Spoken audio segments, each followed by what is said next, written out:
I want to address satire on one of his videos, and he basically subjected me to just over 40 minutes of his ramblings, which I made it through. I did slip in and out of consciousness a couple of times, but I listened to most of it.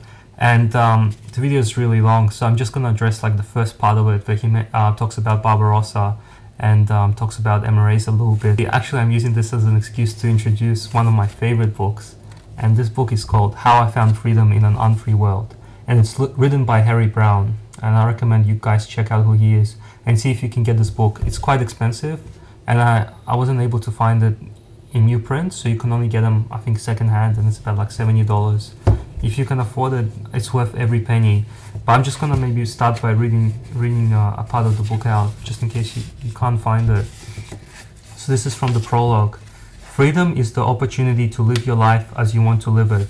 The urge for freedom is so much a part of human nature, but it can never be suppressed by laws, slogans, or commandments. There is a difference, however, between the urge and the reality. For most people, freedom remains a pleasant fantasy, something to dream of while carrying out daily obligations in the real world. They spend their lives talking vaguely of what they want in life, what they think they're missing, why they don't have it, and who it is that prevents them from being free. For most people, freedom is an if only. If only it hadn't been for my wife, I would have been successful.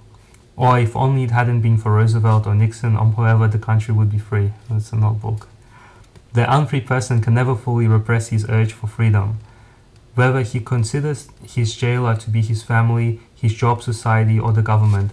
And so from time to time, half-hearted attempts are made to break free from the restrictions.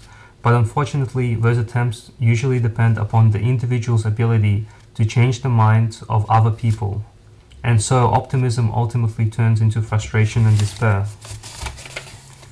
Hoping to be free, many people engage in continual social combat, joining movements, urging political action, writing letters to editors and congressmen, trying to educate people. They hope that someday it will all prove to have been worthwhile. But as the years go by, they see little overall change.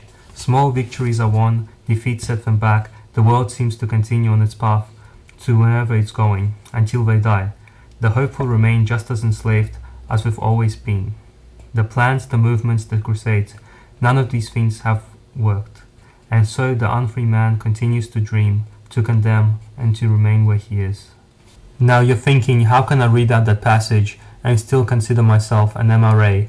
And this is something that seemed to go over Steyer's head, because I'm sure that I'm not the only one who has this book in their collection or who thinks like this. You see, this is a book on personal freedom. It's a book that, I go home and live my life by, no matter what happens with the things I try to influence. That means, in a way, I'm a cynic, but I'm not a cynic that just lays on his ass and does nothing about it.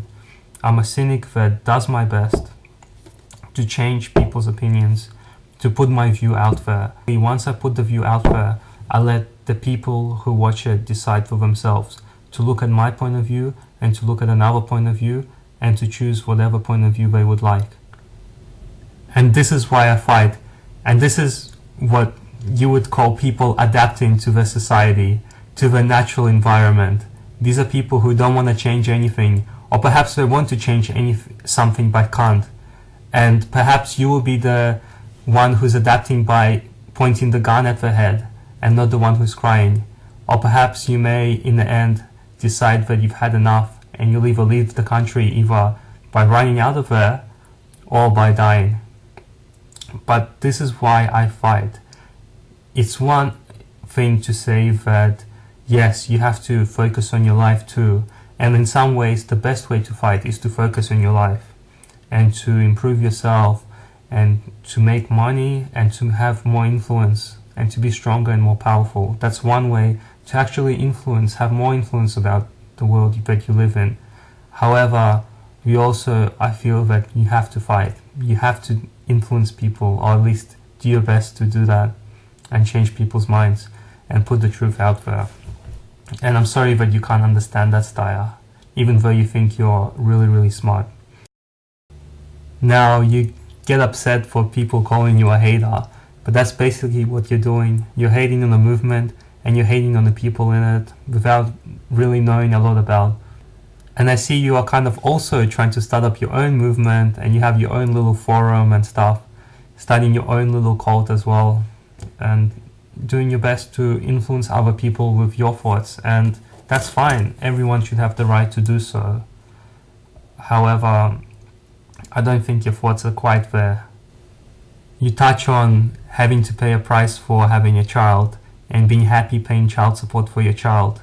And I don't know the whole story of how your child support is organized, but what you forget is that some men don't have the pleasure of seeing the child.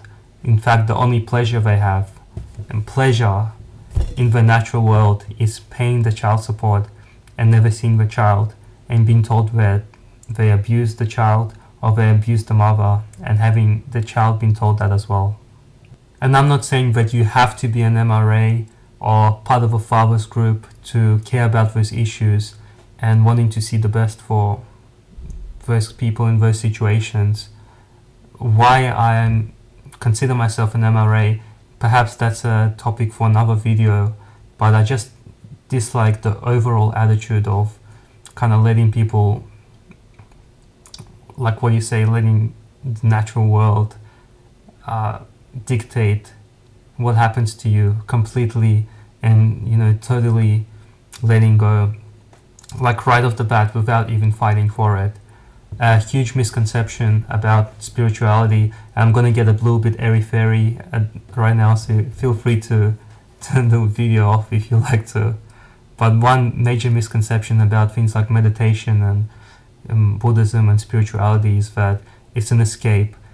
Meditation is an escape to forget about your life, and I guess some meditations are just a relaxing way, but the purpose, the true purpose of spiritual practice, it isn't to run away. It's to face the truth.